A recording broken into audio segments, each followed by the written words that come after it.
Comment dire non? Savoir dire non à l'autre. Il y en a beaucoup dans le couple qui ont vraiment du mal à dire non. Je pense par exemple à une situation où un des deux aurait envie d'aller faire quelque chose, je pense encore à une sortie ou se promener ou quoi que ce soit, c'est allez viens on va faire ça.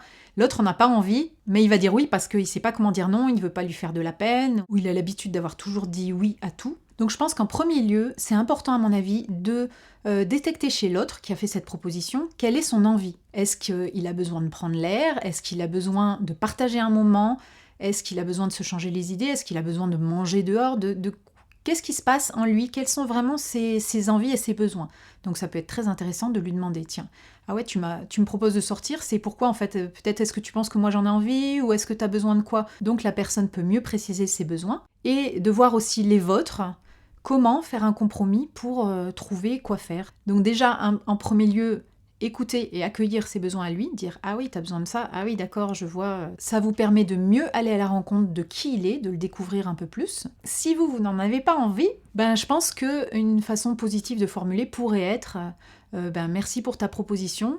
Et en même temps, c'est pas tout de suite ce dont j'ai besoin moi. Moi, j'ai plus besoin de rester tranquille, de tranquillité, de petits train-train à la maison. Et par contre, comme c'est une demande de ta part de connexion, moi j'aime bien connecter avec toi, j'aime bien passer du temps avec toi. Alors si tu veux bien, je veux bien sortir avec toi ce soir à telle heure ou alors demain, est-ce que ça te va? Ça laisse une porte ouverte à un moment donné, tel moment-là, précis. Je veux bien qu'on fasse ça. Donc c'est des idées, encore une fois, vous faites comme vous pouvez.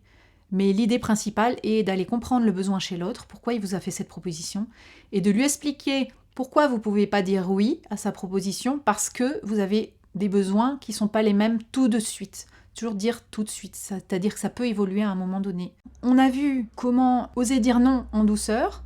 Maintenant, c'est comment faire une demande à l'autre. Parce que ça aussi, c'est quelque chose qui bloque pas mal dans les couples. Je vais me faire ramasser, il va mal réagir, il voudra jamais. Voilà, je suis sûre que ça vous parle. Donc là encore, ce qui est très utile, c'est de pouvoir exprimer vos besoins. Quand on nous demande tu peux faire ça, s'il te plaît, on a tendance à dire ouais, ça va bien quoi.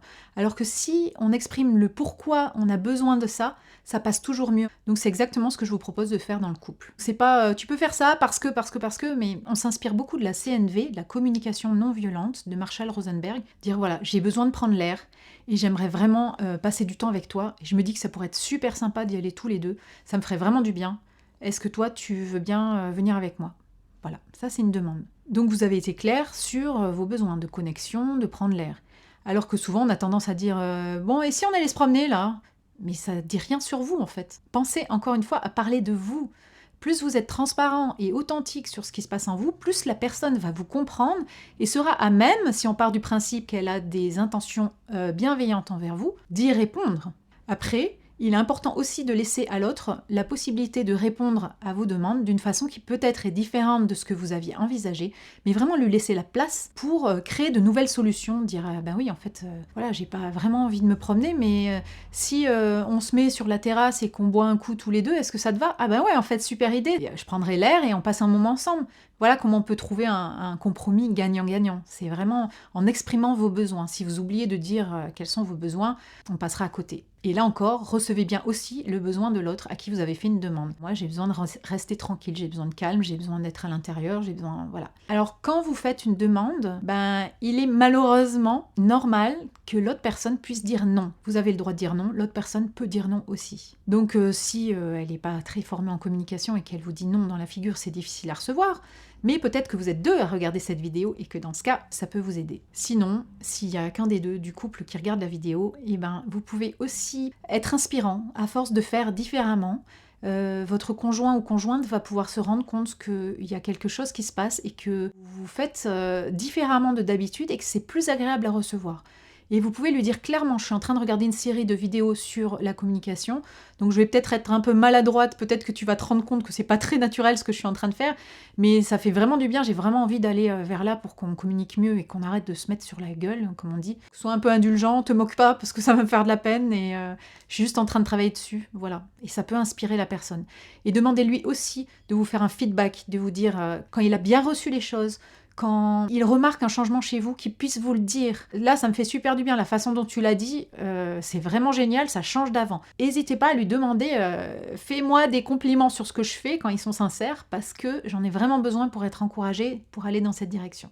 Donc comment faire si la personne vous a dit non et que vous avez vraiment un besoin urgent pourtant? Là, c'est toujours difficile à recevoir un non. Je vous inciterai du coup à vous occuper de vous par vous-même. Donc ok, ça sera pas pareil, mais vous pouvez donc repousser le moment si vous avez réussi à trouver un terrain d'entente gagnant-gagnant pour faire quelque chose ensemble plus tard. Ouais, mais comment je fais tout de suite? Je suis pas très bien. Qu'est-ce que j'aime faire? Est-ce que j'aime prendre un bain? Est-ce que j'aime faire des petits dessins sur une feuille? Est-ce que j'aime écouter de la musique? Est-ce que j'aime me mettre à la fenêtre, regarder les arbres qui bougent? Qu'est-ce que j'aime faire qui, moi, me permettrait tout de suite de combler mes besoins par moi-même? Comme je vous ai dit dans une autre vidéo, je pense que c'est pas hyper sain ou équilibré de compter sans arrêt sur l'autre dans le couple pour être bien. Donc je suis d'accord que pour moi, en tout cas, la vision du couple, c'est vraiment un soutien mutuel et un soin à l'autre, mais on n'est pas toujours dispo pour ça. Comme pour les enfants, on n'est pas toujours dispo pour donner à l'autre. Donc c'est important aussi que vous sachiez vous occuper de vous-même pour vous sentir mieux à un moment où normalement vous auriez eu besoin de l'autre mais qu'il n'est pas disponible. Et ne pas lui en vouloir. Quelqu'un qui viendrait vous aider ou vous soutenir alors qu'il n'en a pas du tout envie, il risque de se vautrer lamentablement, ça risque d'envenimer encore les choses. Respectez aussi, je ne peux pas tout de suite être disponible pour toi, je me sens pas bien, moi-même j'ai besoin de me reposer. Ok, l'autre a le droit de ne pas être dispo pour vous. Si c'est vraiment primordial pour vous, c'est vital, évidemment, vous pouvez insister et dire moi je me sens très très mal et je ne sais pas comment je vais faire toute seule, j'ai vraiment besoin de soutien. Mais sinon, occupez-vous de vous. Vous ne savez pas forcément faire parce qu'on ne nous a pas appris ça quand on était petit. On nous a appris au contraire, va aider mamie à machin, aide maman à faire le lave-vaisselle et tu obéis et tu fais ci et tu fais ça. Il n'y avait pas de place pour simplement vous dire qu'est-ce que moi j'aime faire, qu'est-ce qui me fait du bien. C'est très rare. Donc c'est le moment, allez-y, maintenant. Vous avez le droit de vous occuper de vous et vous allez voir, ça va vous faire un bien fou. En mettre un peu chaque jour. Vous n'avez pas besoin forcément de mettre une activité très longue, genre partir toute une journée, faire une randonnée dans la montagne. Peut-être qu'une toute petite chose peut vous faire du bien pour vous sentir mieux tout de suite. Peut-être vous pouvez même vous faire une liste avec ces choses-là que vous pouvez consulter quand oh là là je me sens pas très bien, mon conjoint est pas trop disponible, ou je suis énervée ou quoi que ce soit. Je vais regarder la liste pour faire des choses qui me permettent de me sentir mieux.